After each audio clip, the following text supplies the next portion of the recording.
One thing that I had talked to you about, uh, you know, it's like how do we debrief conversations? Because I think that's one thing about the tribe. The tribe is not only do we go through and prepare for conversations, but I'm kind of curious, like how you help your clients if there has been intense talk and people are kind of frustrated or reacting. When I was teaching you and others mediation, whatever step model we had, 3 step, 5 step, 12 step, whatever, the last was always the debrief that allowed the Yeah. mediator to emotionally process what was happening, to think, what do I want to repeat?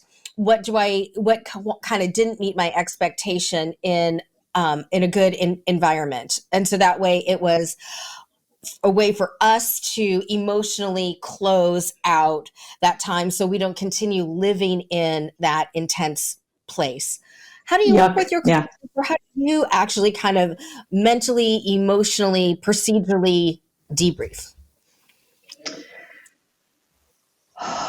So the more complex the contract, the more complex the negotiations, we're always debriefing and prepping in tandem. So we're always getting done with a conversation. Sometimes these things take all day, and we might get on a call for just 20 minutes and just say, hey, how did that go? What did we accomplish? Did we get everything accomplished we had hoped to get accomplished? What's still outstanding? And then as we start to prep for the next conversation, which might be 2 days from now or next week, then we're still debriefing what had happened in the previous conversation as part of the preparation for the next conversation. And they're not as structured as what you and I did at the Pierce County Center for Dispute Resolution, where there was a little bit more of a formula and we had papers that we tended to fill out and things like that that helped. It's more informal because sometimes we have to bring leadership in when it's been a really difficult conversation and things have gone off the rails. Sometimes we'll have to get like the chief procurement officer if I'm on the procurement side, or the VP of sales if I'm on the sales side, to explain what happened and what our plan is to get it back on track if we should, get it back on track. So those are it's more fluid than a mediation where there's a definitive end.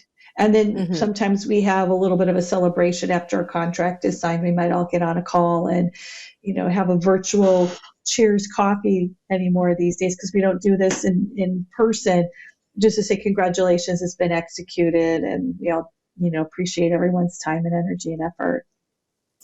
Got it. I'm also thinking about, like, for you, after you've done all of that, how do you emotionally debrief? Because I remember when you and I were both mediating at the Center for Dispute Resolution, or even like when I'm working on site with a client, I love the drive home with the radio turned Yeah. off. And it's just like, it's a psychological distancing, and it's kind of an emotional processing. And I'm going to highlight the reason why I don't put the radio or things on. It's because my brain just needs to be able to not take any more input in. And sometimes I remember that I've called you. I'm remembering specifically a mediation for the Equal Employment Opportunity Commission that I did. So it was kind of post complaint of harassment, discrimination, and it didn't resolve. And I called you up and I said, how do you negotiate with people who don't know how to negotiate? And your great answer was, Yeah. don't. It's just really hard. But that was my process of being able to emotionally and psychologically distance, but also kind of what went on for that. And it's still something that I do, and I try to ritualize it, because I think anyone who is in intense or substantial conversations, we tend to go from one to the other, to the other, to the other. And no wonder we're burnt out, because we don't have transition. And I think the mediation training, we tend to ritualize that so it Yeah. becomes habit, and we see that it's significant. So any suggestions for It's folks out there? Yeah, the transitions are terrible now, especially post COVID with meetings, because I can have a 4-hour negotiation.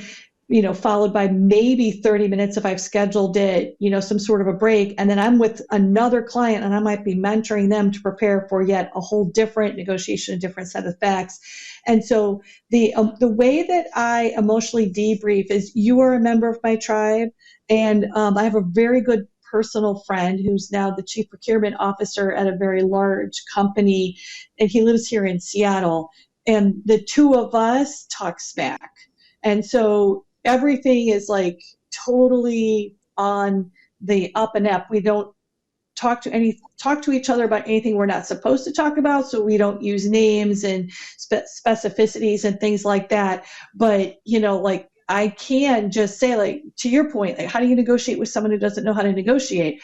I can just say, how the heck do you run a negotiation when your senior leadership has delayed a gate review process 3 times and they have not given you the decision you need, and you've got these 4 suppliers that are crawling all over you saying, you're off your schedule, we thought we'd hear by now, have we been advanced to the next stage? And I'm waiting for the stakeholder to try to give me the down selection approval to move forward with a supplier, and they're not doing it. And so, we could just talk smack, these people are all idiots and they don't know what they're doing. And of course they're not idiots, and of course they know what they're doing, and there are things we don't know, but it just is that sense of release, that we could just sort of talk to each other. Or, he'll call me up and like, this is a good one. And I always know I need to like sit down if I'm like standing in the kitchen or something, sit down and listen, because it is going to be a good story. So you do have to have the people in your life that you can emotionally process, because I learn from him, he learns from me, I learn from you, you learn from me. And so it isn't just, a vomit session. We actually do get to a place where he says, well, have you thought that this stakeholder, blah, blah, blah, blah, blah, blah, because you told me 2 months ago about this division changing. And I was like, oh, that's right. That's probably holding it up. Okay, let me go back with better questions to the stakeholder. What do you need from our team? Because I'm always in the mentoring situation. So sometimes I can have a greater voice. And then, he'll learn from me. He sent a bunch of stuff over to me and said, can you please review it? As an external consultant, give me some advice on how to handle it. And there's some talking smack in between, the advice, but you just have to have somebody that you could just say, like, these people made me pull my hair out.